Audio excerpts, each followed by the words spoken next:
lot to cover in today's video. We've got 7 stories we're going to be talking about for today's Lions news segment. Aidan Hutchinson has been cleared to play. That is great news. We'll jump into that. Lions draft picks, will they all make the roster? Korey Woods speaks on this one. Brock Wright and Craig Reynolds are on a TV show. We'll get into that. Ben Johnson returning to Detroit. He's going to get some hell. Sam Laporta speaks about production and what occurred last year.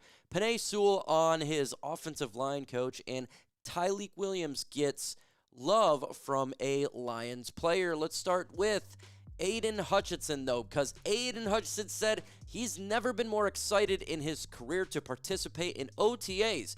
He said it's good to be back. Leg is good to go.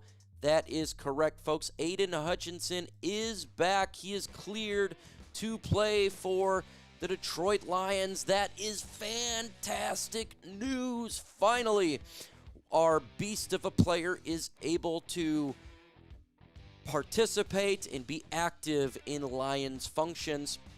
We have been waiting for this to be cleared because Hutch is a blue chip player, and we expect him to help this defense take that next level after all the injuries that occurred, including himself.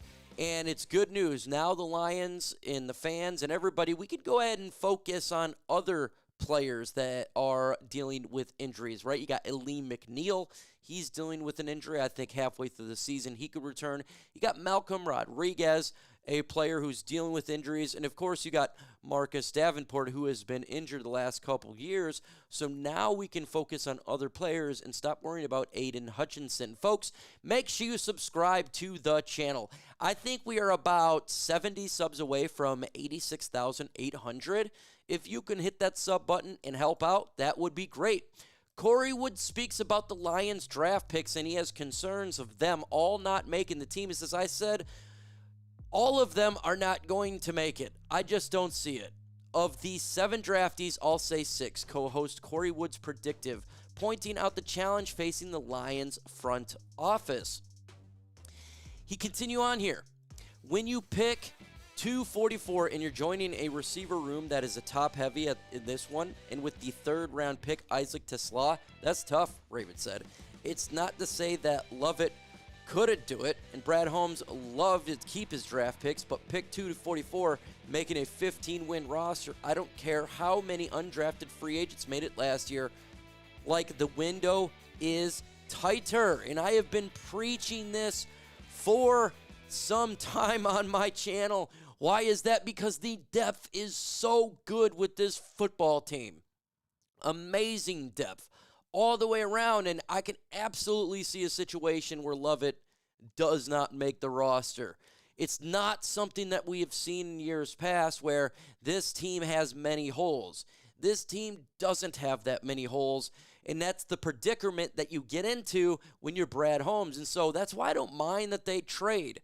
When they trade away some draft picks in like current drafts to move up and down a draft, I don't ever mind it because I know for a fact it's going to be really difficult for all the drafted players to make this squad. There's just so many spots that you can have on this team, and it's difficult to match them all. It's difficult to everybody to be perfectly on this roster. It's just hard. But you want to know it's not hard is that's Craig Reynolds and Brock Wright, because they were on a TV show that you all can check out on Bar Rescue. This bar fumbled big time, catching all new episode of Bar Rescue this Sunday, 10/9 Central. And Paramount. Bar Rescue is a show where a successful bar owner goes to local bars and tries to fix their screw-ups. And I seen the clip. Craig Reynolds and Brock Wright is in the episode. They're about to eat some food. The bar guy said stop, and it was a nasty bar in Detroit. Not only that, shockingly, the bar owners didn't even recognize Craig Reynolds or Brock Wright. They had no idea that they were Detroit Lions players in there. So make sure you go ahead and check that episode out. That's what I really want to do on there, and then you can have a chance to see Craig Reynolds. Let's jump into what Korey Woods believes hell is coming for Ben Johnson when he returns to Detroit. He says, I think Ben is going to get it worse.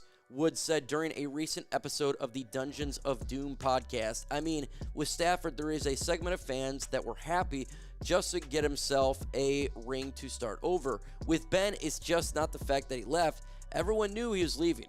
It was how quickly he left and the fact that he went to a division rival.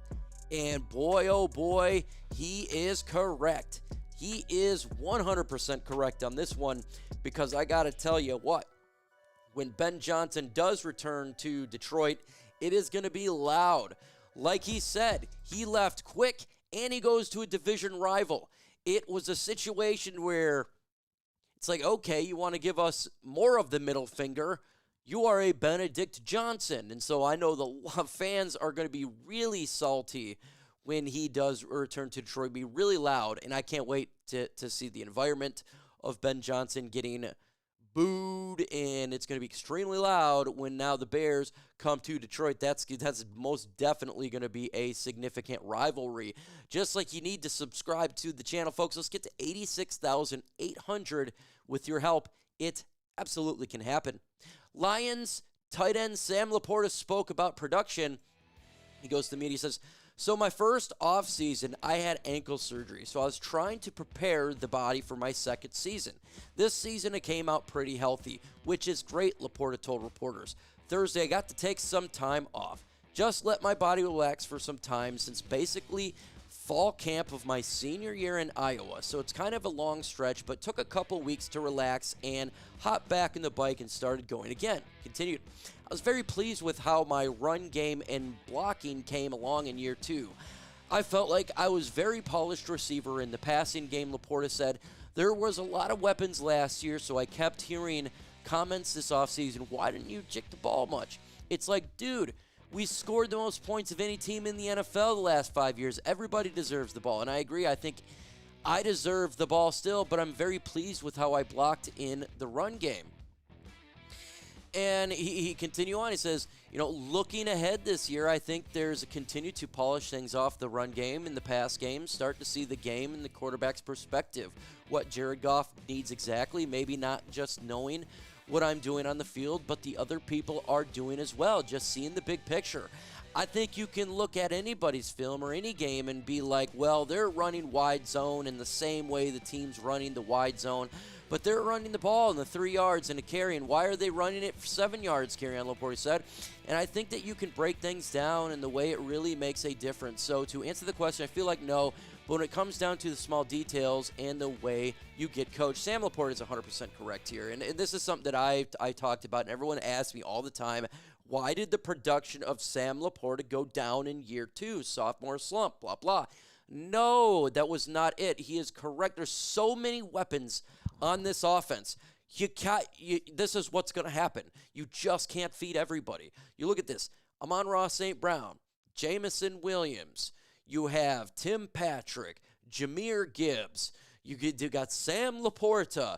You got Khalif Raymond in there, right? I mean, there is just so many freaking weapons, and they'll pass it even to Montgomery down there. Jared Goff will do that. There's so many weapons.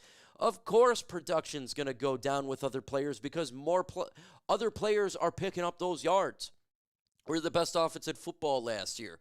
So just like I said, come on, guys. And his run game is getting better in blocking. And, again, he's not going to be getting everything come his way because we have weapons. That is what happens when you have a good offense. It's a good problem to have. It truly, truly, truly is a good problem to have. Penei Sewell spoke to the media, and he says, I told him, he's talking about Hank Fraley, he says, I told him if he wasn't coming back, I'm retiring. Sewell quipped when asked about Fraley's potential departure. He says, nah, I'm kidding, Sewell continued. I told him, you mean more than anything to me. That is awesome, what he was saying right there. He loves Coach Fraley. Coach Fraley is a great coach. He does a phenomenal job with the offensive line. He knows exactly what he's doing with his coaching and how to get the best out of his players on the offensive line. That's why I said when you see folks like Colby Sorsdale who doesn't produce, I'm not going to give this one to coaching. I would give that straight to issues in regards to the the player on that one, because Fraley's he's the best. He's just the best coach. You know what's also the best is subscribing to the channel. You want to subscribe so you don't miss out on the latest Detroit Lions news and rumors. DJ Reader spoke to the media about Tyleik Williams. He said he's really, really smart, Reader said Thursday. He picks up the playbook really well. Can't wait to get to see him moving around and just see what's going on. I watched him a little bit at Ohio State. We was just really impressed with his game. DJ Reader is giving love to Tyleik. Love what he's bringing on the table. And I think he's going to be a fantastic mentor for Williams. I mean, for 1 year, you're literally in the group of Ali McNeil and DJ Reader. That's where you're going to learn from. That's the players that you're going to adapt from. You got Aidan Hutchinson too in there. I mean, you're in a position where you're surrounded by motivated and dedicated individuals, and it's just going to get the best out of you. It really is. And I think that Tyleik's going to benefit significantly with the mentorship that is currently on this defensive line. It's really good to see the likes of how Dan Campbell and Brad Holmes have put specific players, the Lions players on this team, in the locker room is really strong, tight. It's got a great presence to himself. The leadership there is exceptional. And now we're seeing this franchise be great because of it. Everything that they have done has worked to a T in getting the right players in this organization, the right coaches, and making this franchise a good franchise for many, many years. Folks, make sure you go ahead and subscribe to the channel. Why is that? Because we're dropping videos every single day. Adios.